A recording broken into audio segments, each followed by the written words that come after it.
Deus abençoe, queridos amados. Paz e graça da parte de Deus Pai, Deus Filho e Deus Espírito Santo. Saiba que a graça de Deus na tua vida é constante e permanente. É como uma fonte de água que jorra da montanha.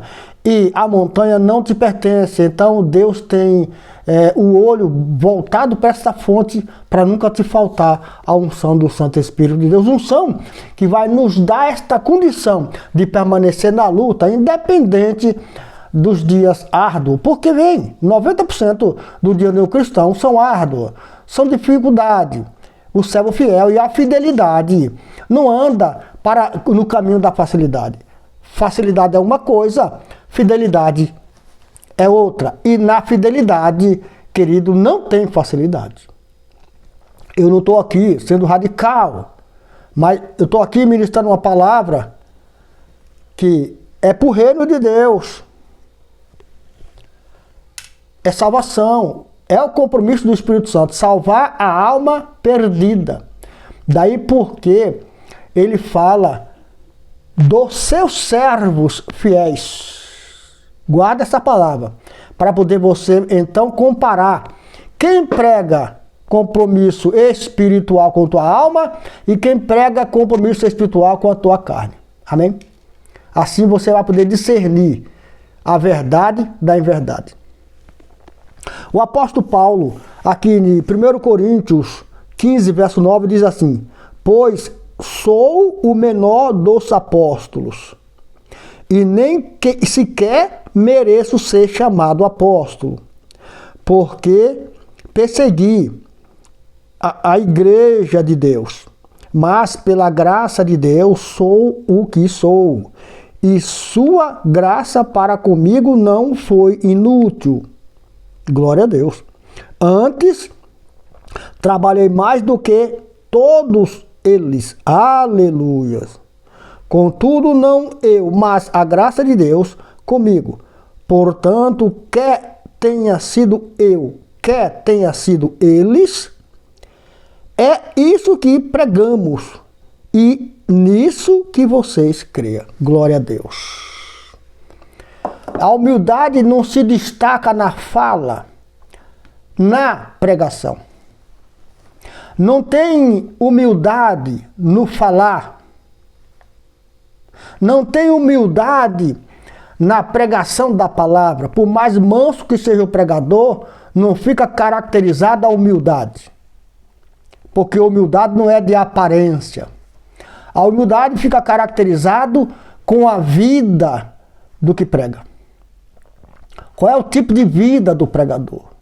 Ali fica caracterizado a dependência de Cristo. A humildade vem com a forma de vida. Nada contra a vida de um rico, não estou falando disso. Eu estou falando do pregador, que tem a graça de Deus. A graça de Deus ela é tão poderosa que ela inibe a tua alma, ela inibe a tua consciência de subtrair honra que não é tua, é da graça. Logo, você não pode se orgulhar ou querer coisas desta terra baseado no poder que te é otorgado. Porque o poder que é te otorgado é de Deus. Você não pode ganhar com aquilo. Deus pode amanhã falar para você outra palavra e dizer ganhe. Mas Paulo passa para nós o seguinte: eu trabalhei mais do que os outros apóstolos, mais do que todos. Mas seja eu, seja eles, é isso que pregamos e é isso que vocês creem. E aí fica caracterizada a humildade de Paulo. Eu persegui a igreja. Eu quis destruir. E aí, mesmo que ele não fale com essa minha fala, ele teve um encontro com Deus. Deus mudou a conduta permear dele. E aí ele vai dizer que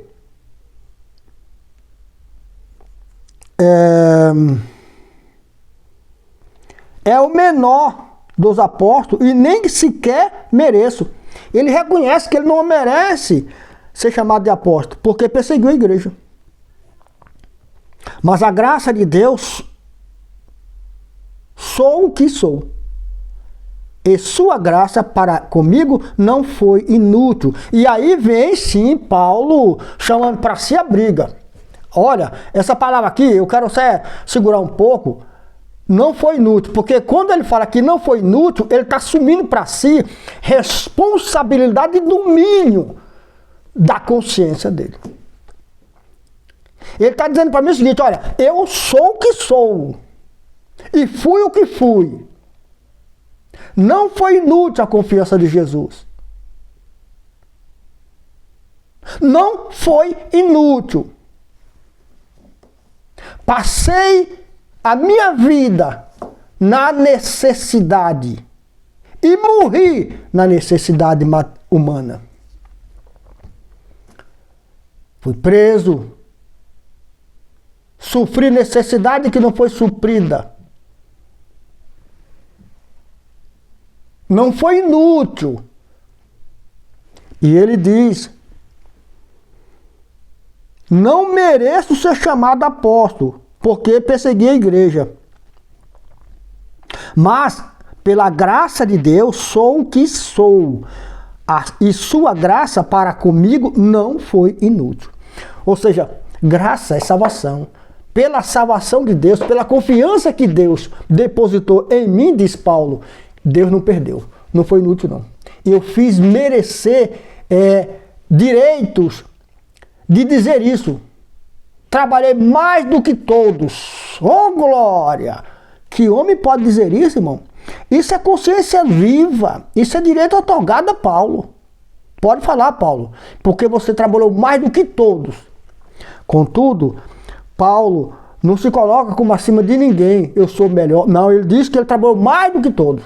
Em outras palavras, ele foi escravo de todos. Oh, aleluias! Aleluias! Antes trabalhei mais do que todos eles. Oh, glória! Contudo, não eu, mas a graça de Deus comigo. Portanto, quer tenha sido eu, quer tenha sido eles, é isso que pregamos. E é nisso que vocês creem. Então, Paulo assume para ele a autoridade espiritual e não abre mão. Porque sofreu. Paulo sofreu no seu ministério. Paulo tinha direito de tudo, mas não usufruiu. Até porque Jesus disse para ele, dura coisa é para você, Paulo, perseguir a igreja. Você me glorificará. Então está ali uma determinação de Jesus para a vida do Paulo. E aí ele cumpriu e ele vai dizer, trabalhei mais do que todos. E aí, irmão? O que é que você entende com esse trabalhei mais do que todos? É uma reflexão gloriosa para aqueles que não assumem posição de justiça. E são devedor da graça. Todos nós somos devedor do amor de Deus. A Bíblia diz que se nós devemos alguma coisa a outra pessoa, deve o amor. E o que é amor? A graça de Deus, a verdade de Deus. Porque a palavra de Deus é o caminho, a verdade e a vida. É isso que nós devemos, a verdade. Ter uma vida no caminho da verdade. Para que venhamos ser exemplo. E quando permanecer no lugar, ser exemplo, ser luz, ser direção, ser base, ser marco zero. O homem de Deus tem que novamente reaprender a condutas celestiais. Porque perdemos a referência. A igreja não se baseia mais pelo homem de Deus. Então a igreja tem que perceber que a tua ausência vai deixar um vácuo imenso na vida dela. Se ela não aprender e praticar, vai ficar um vácuo. Ela tem que aprender isso. E aí depende muito de nós, irmão. Paulo aqui deixa referência da sua vida assumida como lei espiritual. Paulo passa a ser lei espiritual. Paulo diz, trabalhei mais do que todos. E não foi inútil a confiança que Deus me colocou. E você pode dizer que não está sendo inútil a confiança de Deus na sua vida? Então nós precisamos refletir sobre nossas condutas, sobre nossas percepções. Falamos muito e agimos pouco. Paulo está dizendo que não foi inútil a confiança de Jesus. Amém, Jesus? Mostre para Deus que não foi inútil a confiança que ele teve em você. Que o dinheiro dele tem resultado, tem retorno. Que você está cuidando da sua família. Que você está invocando o poder de Deus em favor da família, da tua família. Dos teus irmãos, da tua fé própria, da tua própria vida. Muitos irmãos estão na beira do mar, com um cajado na mão, mas não sabem usar. E o mar impede ele de tomar posse da bênção. Amém, Jesus? Louvado seja Deus.